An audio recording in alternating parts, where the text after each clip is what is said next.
एक बात बताओ, वैसे तुम लोगों के घर में भी जिस एज पे तुम हो, अभी तो चालू हो गया होगा ना, शादी कर ले, ये कर ले, वो कर ले। बिल्कुल बता रहा हूँ, बिल्कुल मत करना, बिल्कुल मत करना। पहले अपने सपनों को पूरा करो।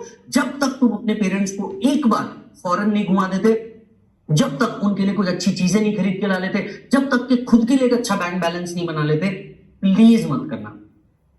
पर सर शादी करना तो अच्छा होता है। नहीं, मैंने कब कहा नहीं अच्छा होता? बिल्कुल अच्छा होता है, बहुत अच्छा होता है, ये सुनो, लेकिन बिल्कुल मत करना। देखो एक बात मैं आपको बताऊं, है ना, स्पेशली बच्चियों को बताना चाहता हूं, लड़कियों को बताना चाहता हूं। देखो क्या होगा पता है क्या, तुम्हारे केस में तो ऐसा होता है ना कि आपको तो शादी के पीछे पड़, शादी के पीछे पड़, सारी चीजें की भैया निकाल लो, निकालो, निकालो, है ना। आप बहुत ब्लेस्ड है अगर आपके घर में ये सब नहीं चल रहा है, और अगर चल रहा है ना तो मेक श्योर कर लो कि आप प्लीज इसको थोड़ी दिन के लिए अवॉइड करो। क्यों यार, इतने टाइम तक क्या आपने इतनी बड़ी डिग्री को अचीव करने की कोशिश की है, इसके बाद एटलीस्ट देखो तो सही कॉर्पोरेट लाइफ कैसा होता है। खुद के लिए एक फंड बनाओ, एटलीस्ट खुद की शादी के लिए जो इच्छाएं हैं उसके लिए खुद का फंड रेडी करो, उसके लिए किसी पे डिपेंडेंट ना रहना पड़े, तुम्हारे पापा पे भी नहीं। Getting the point? तो आप खुद के लिए थोड़ी सी मेहनत करो, बराबर है। क्या होगा, वंस शादी हो जाएगी, अब जैसे मेरी सिस्टर की है, she is also chartered accountant, शादी हो गई, एक साल तक के तो वो घर के माहौल के अंदर में एक नए प्लेस, नई जगह पे माहौल में बनना, ये इसमें आप आपका पूरा एक साल गवा देते। फिर क्या होता है, उसके घर से प्रेशर आ जाता, बच्चा कर, बच्चा कर, बच्चा कर। एंड सपोज आपने भी डिसाइड किया कि नहीं चलो लेट्स हैव अ बेबी। अब इस केस में सिचुएशन क्या होती है, आप 2 साल 3 साल के लिए पूरा वेस्ट हो गए। अब आपका पूरा 3-4 साल का गैप पड़ जाता है, आप सीए बने और 3-4 साल का गैप पड़ जाता है, क्योंकि बेबी होने के बाद भी एटलीस्ट 3 साल तक, जब तक कि बच्चा सेल्फ डिपेंडेंट नहीं हो जाता, वो आपके भरोसे रहता है। तो आपकी सिचुएशन क्या हो गई, पूरा पढ़ा लिखा ये वो सब ज्ञान, ये पूरा का पूरा 5 साल का गैप आ गया। अब मार्केट में उतरोगे, खुद का कॉन्फिडेंस डाउन हो जाता है। इससे पहले आपको मार्केट का अगर एक्सपीरियंस रहे, भले फिर आप 2-3 साल का गैप ले लो, मार्केट में जब आप जाओगे आप फ्रेशर नहीं रहोगे। समझ में आ रही बात? और लड़कों भाई साहब, तुम्हारे तो बहुत सपने हैं यार, तुम्हारे लिए तो मतलब पूरी दुनिया वेट कर रही है ना। कई लोगों को दिखाना है, कई लोगों को जवाब देना है, कई लोगों को प्रूव करना है, तुम्हारे ऊपर तो बहुत सारी रिस्पॉन्सिबिलिटीज आने वाली है। तो अगर सीए कंप्लीट भी कर लेते हो, सीए में कंप्लीट भी कर लेते हो, तो मैं तो तुम्हें कहूंगा कि भैया पहले प्लीज घूम कर जाओ, है ना। बहुत सारे सीए में बच्चे कंप्लीट करने के बाद क्या करते, चलो जॉब ढूंढना, जॉब ढूंढना, जॉब ढूंढना, मत करो ये। प्लीज पहले घूम के आ जाओ। देखो एक लड़का होना आसान नहीं होता, बहुत सारी रिस्पॉन्सिबिलिटी एक साथ थोप दी जाती है, और उसके बाद में जो घूमने का सपना है ना वो खत्म हो जाता है, खुद के लिए जीने का सपना है ना वो खत्म हो जाता है। क्योंकि मानो या ना मानो, एक्सेप्ट करोगे आप भी, बीइंग अ बॉय आपको दूसरे के लिए ज्यादा जीना पड़ता है रादर देन खुद के लिए जीना, है ना। एंड बीइंग अ गर्ल आपको तो 2 परिवार की रिस्पॉन्सिबिलिटी हैंडल करनी पड़ती एक के जगह पे। तो अपने अपनी जगह पे बहुत इंपॉर्टेंट रूल्स है, और इसी के लिए पहले खुद की चीजें पूरी करो, पहले विश लिस्ट पूरी करो। पहली सैलरी आएगी, पहली सैलरी के अंदर में मम्मी पापा को कुछ दो, भाई बहनों के लिए कुछ करो, खुद के लाइफस्टाइल को सुधारो, है ना। इस जर्नी को बनाने के चक्कर में, अपने करियर्स को बनाने के चक्कर में आप सोच के देखो आपने हेल्थ के साथ क्या किया है, इसको सुधारो। ये गलती मैंने भी की है, अब जाकर के समझ में आता है कि नहीं यार ये गलती हो गई है। खुद की हेल्थ को सुधारो, खुद के दिखने के ऊपर ध्यान दो। सोचो स्पोर्ट्स को करते करते यार तुम लोगों ने तुम्हारी हेल्थ के साथ क्या किया है, तो खुद की हेल्थ को थोड़ा सा सुधारो। खुद के दिखने के ऊपर, खुद के ऊपर स्पेंडिंग करो, अच्छा सा स्पा लो, सलून लो, यस, जा करके आओ, थोड़ा फ्रेश फील होगा। कुछ नए जगह पे जाओ, कुछ नए लोगों से मिलो, तो आपको कुछ नया थिंकिंग आएगा। तो वही वही वही वही दिन भर चीजें लिंगरिंग होती रहती, कोई मतलब नहीं आता, है ना।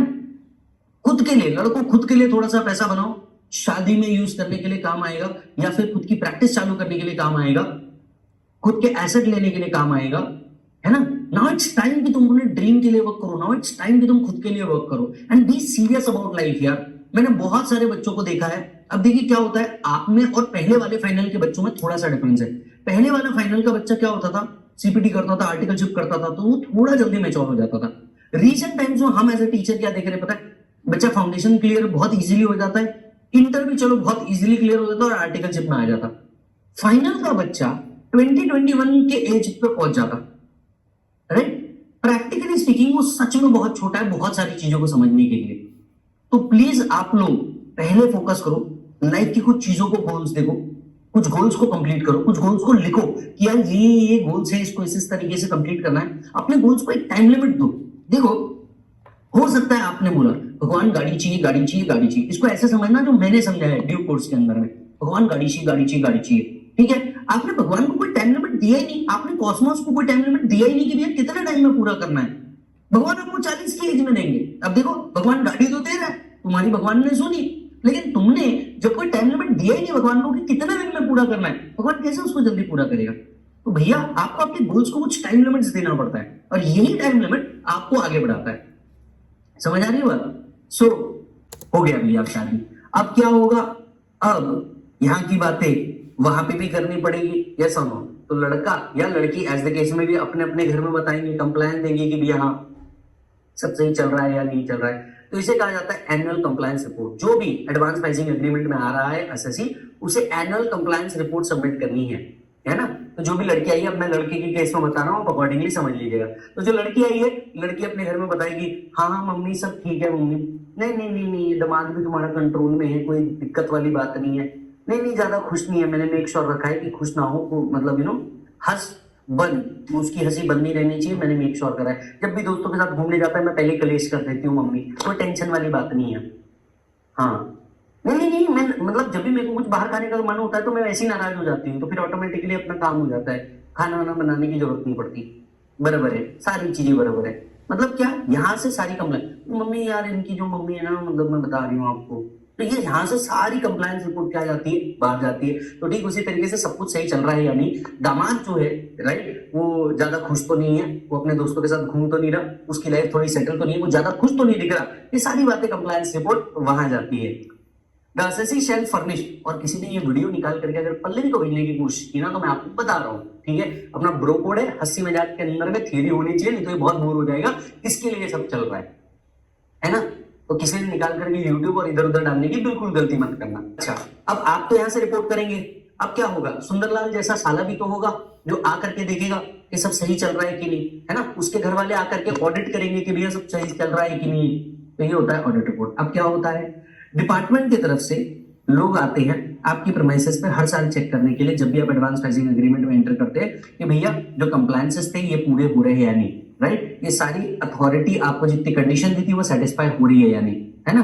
तो क्या होगा, मेरी बीवी के घरवाले भी आएंगे ये देखने के लिए कि भैया दामाद ज्यादा खुश तो नहीं है, सब इधर बराबर चल रहा है कि नहीं, सारा कुछ कंट्रोल मेरी बेटी के हाथ में है या नहीं, so on and so fourth. तो ये होगा ऑडिट। ठीक उसी तरीके से जो लोग एडवांस प्राइसिंग एग्रीमेंट में आते हैं इनका ऑडिट होता है। ऑडिट कौन करता है, डिपार्टमेंट करता है, ट्रांसफर प्राइसिंग ऑफिसर इसका ऑडिट करता है। The TPO shall carry out the compliance audit for each year covered in the agreement and submit the report to DGIT within 6 months from the end of the month in which compliance report is received। तो जैसी compliance report DGP को receive होता है उस month के and से 6 महीने के अंदर में वो ऑडिट कंडक्ट करवाता है उन एसएससीज के ऊपर जो एडवांस प्राइसिंग एग्रीमेंट के अंदर में आए हैं। अच्छा जी, the TPO may require the SSC to substantiate the compliant in terms of agreement, including the satisfaction of crucial assumption। TPO make sure करता है कि जिन क्रूशियल assumptions हम लोगों ने अग्रीमेंट के टाइम पे बनाए थे वो सेटिस्फाई हो रहे हैं या नहीं, है ना, टर्म्स सेटिस्फाई हो रही है या नहीं। आपने बोला था कि भैया बच्ची को खुश रखूंगा, क्या बच्ची खुश है कि नहीं। आपने बोला था कि भैया आप बिल्कुल तकलीफ में आएंगे, रोएगी नहीं कभी, ये क्या ये सब हो रहा है या नहीं, ये सारी चीजें देखी जाएगी। यस और no. Assessee shall submit information document establish the terms of the agreement has been complied with। अच्छा जी, कई बार क्या होता है, ससुराल वाले आपके देखते हैं कि भैया हाँ चलो सब सही चल रहा है, नहीं चल रहा है, एक्सेट्रा एक्सेट्रा। कभी ऐसा लगता है कि यार रिलेशंस में कुछ चीजों की बदलने की जरूरत है। अब जैसे मैं आपको बताता हूँ, देखिए क्या होता है, लड़कियां हमेशा एक लड़के से बात कहती है कि तुम तो बदल गए। अब मैं आपको एक छोटा सा सीन बताता हूँ मेरे लाइफ का, आप मुझे बताइएगा मैं कैसे बदला। तो शादी से पहले मेरा लव मैरिज है पल्लवी के साथ, ठीक है। Pallavi is also chartered accountant. तो आपको यूट्यूब पे थोड़ा स्टोरी वोरी देखने को मिल जाएगा। हालांकि ये फास्ट ट्रैक बैच है तो मेरे पास इतना टाइम नहीं है, एंड फाइनल का बैच है इसलिए मेरे पास इतना टाइम नहीं है कि मैं आपको बता सकूं। हालांकि आपने मेरे साथ एंटर किया है तो आप मेरे बारे में ऑलरेडी जानते होंगे सारी चीजें, लेकिन फाइनल में क्या हो जाता है, कंटेंट इतना ज्यादा हो जाता है ना कि टाइम ही नहीं बचता। एंड हमको भी ऐसा लगता है यार फाइनल के बच्चे के पास वैसे ही टाइम कम है, इसको कंटेंट जितना रिलेवेंट है उतना दे दो, बार बार इसको रिवाइज करवा दो, इसको ऑडियो रिवीजन चार्ट रिवीजन करवा दो, कहाँ इसको बाकी की चीजें बता करके। क्योंकि मैं एक बात बिलीव करता हूँ, फाइनल में आके बच्चा ना दीन दुनियादारी से उसको कोई मतलब नहीं है, उसको किसी चीज से मतलब नहीं है, उसको ये मतलब नहीं है बाजू कौन खा रहा है, उसको मतलब ही नहीं है कि भैया दूसरे क्या बोल रहे हैं, वो अपनी ही अलग प्रॉब्लम में अलग बैठा हुआ है। तो क्या बताऊं, तो वही है। अब बताइएगा मैं कहाँ चेंज हुआ, है ना। और समय समय पे रिवीजन की जरूरत पड़ती है। तो शादी से पहले क्या होता था, मतलब हम लोग सारा ग्रुप था जो एक साथ मिलकर के सीए कर रहा था, ठीक है। तो पल्लवी कई बार आती थी क्योंकि पल्लवी का भाई मेरे साथ ही रूम में रहता था, तो कई बार पल्लवी रूम में आती थी, उसका भाई भी रहता था तब। तो अब लड़कों की आदत क्या है यार, देख लड़कों की कुछ बेसिक आदत है, घर पे आते ही क्या करना है, कपड़े उतारना है, फेंकना है, बैग उधर ये उधर। मैं आपको एक बात बताऊं, एक लड़के का रूम अगर पूरा मेसी भी है ना, और ये मैस उसने फैलाया है, आप उसको बोल दे पिन ढूंढना है, मैं आपको गारंटी देता हूं वो पिन उसको मिल जाएगी।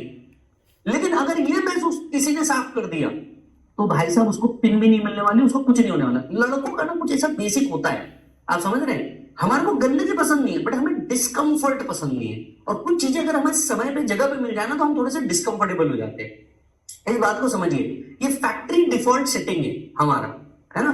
अब ये फेंकने की आदत थी, अब क्या हुआ, शादी हुई, शादी होने के बाद भी लड़कों की आदत थोड़ी बदलती है यार। आए शर्ट इधर फेंकना, कपड़े उधर फेंकना, बैग इधर फेंको, लैपटॉप उधर फेंको, तो ये बेसिक चीज है, तो ये हम तो वैसे भी करते थे। अब यहाँ पे पल्लवी चिल्ला जाओ, तुम ये इधर पे करो, वो इधर पे करो, मैं दिन भर ये काम करते बैठो, ये चालू पड़ गई। अब मुझे आप एक बात बताइए, मैं कहाँ बदला? चलो यहाँ तक भी ठीक है। फिर over the period of time स्वास्तिक हुआ, स्वास्तिक इज माय सन, स्वास्तिक हुआ। स्वास्तिक होने के बाद क्या हुआ होगा दोस्त, अब जैसे ही स्वास्तिक स्कूल से आता है, बैग इधर, पैट उधर, शर्ट इधर, पैंट इधर। अब बात समझना, ठीक है। तो एक दिन मैंने ये सिचुएशन देखा, पल्लवी उसको कुछ नहीं बोल रही थी, मैं बोला ओ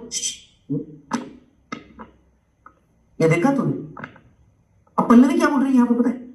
हाँ तो हरकतें तो बाप पे ही जाएंगी ना, बोले बाप इस तरीके की हरकत कर।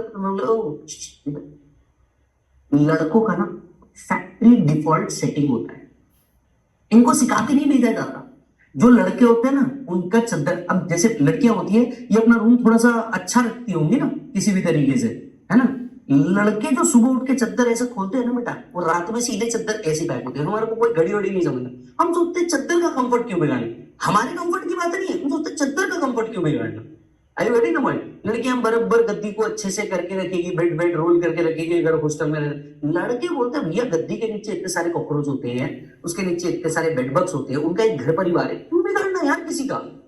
लड़के मतलब बहुत सोचते हैं भाई साहब इस बारे में, क्यों ये कंफर्ट बिगाड़ना है। लड़कियों को संडे के दिन क्या करना है भैया, ग्रूमिंग करनी है, बाहर जाना है, घूमना है, कुछ तो खाना है। मैं लड़कों का संडे बताऊं आपको क्या है, स्पेशली फाइनल वालों का संडे मैं आपको बताऊं क्या है। गद्दी चाहिए, इधर चार्जर चाहिए, ऐसा ऊपर इधर चार्जर पास में चाहिए, फोन पास में चाहिए, ठीक है। राइट लेफ्ट हैंड में खाने पीने की चीजें चाहिए, खाने पीने की चीजें, वो ठंडा ना पड़े। एक चद्दर इंपॉर्टेंट है बाबू, क्यों वो आप समझ सकते हैं, है ना। ठंडी अरे मतलब लड़कों को ठंडी ज्यादा लगती है इसलिए, है ना। तो भैया एक चद्दर चाहिए, लाइट बंद चाहिए, पंखा चालू चाहिए, और हमें किसी से नहीं मिलना, पड़े रहना है।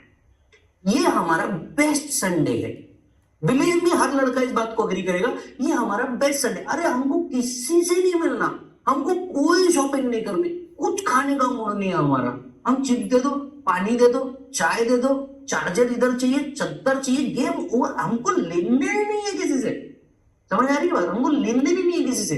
तेल लगाने की पूरी की पूरी दुनिया, हमारा कोई लेन देन नहीं, हमारा कोई संबंध नहीं। बात समझ आ रही है सबको। लड़कियों को ऐसा होता है ना, ये शॉपिंग पे जाए, ये कर वो कर। लड़कों को चाहिए भैया मैं पांडा। हर लड़का मेरे को तो लगता है पहले के टाइम पे लेजी पांडा था, है ना, उसके बाद में आया होगा हमने। और भैया जो लड़के शॉपिंग पे बहुत ज्यादा बिलीव करते हैं या ग्रूमिंग पे बहुत ज्यादा बिलीव करते हैं, मैं आपको बता दूं वो लड़कों की कैटेगरी में नहीं आते, है ना। हाँ हाँ, मतलब वो लड़के नहीं है बेटा, वो अलग कैटेगरी है थोड़ा, मतलब वो एक सेपरेट कैटेगरी ऑफ पीपल है। वो होना कुछ और चाहिए था, हो कुछ और है, ऐसा वाला सिचुएशन है। अदरवाइज लड़कों को चाहिए, मेरे को कुछ नहीं करना, मेरे को किसी रिलेटिव नहीं मिलना, कोई बेस्ट फ्रेंड अरे नहीं मिलना, कोई फैमिली फंक्शन जाना ही नहीं, वहां जाके पूछते कौन सा कॉलेज से सीए कर रहे हो, जानना ही नहीं, कितना टाइम लग गया, तेरे को क्या करना है भाई, नहीं जाने का है मेरे, समझ आ रही बात। तो समय समय पे अब देखिए टर्म्स को रिवाइज करना पड़ता है। मैंने फिर पल्लवी को बोला, मैं बोला पल्लवी यार देख, तो एक बात समझ, आकर के फेंकना ये बेसिक रिस्पॉन्स, तू हाथ मत लगा। तो बोले घर पे ऐसे ही पड़ा रहेगा, मैं पड़े रहेंगे, पड़े रहेंगे। लड़कों को ये पता है उनके कौन से पैंट में किधर क्या रखा हुआ है, हम आएंगे, हम अपने ही तरीके से निकालेंगे और हम डाल देंगे। मत कर यार कुछ चीजें, जेन्युइनली मत कर, कंफर्ट मत बिगाड़, है ना। हर रिश्ता आगे बढ़ने के लिए थोड़ी ना होता है भाई साहब, हर रिश्ता आगे बढ़ने के लिए थोड़ी ना होता है, एक बार कैंसिल भी हो जाता है।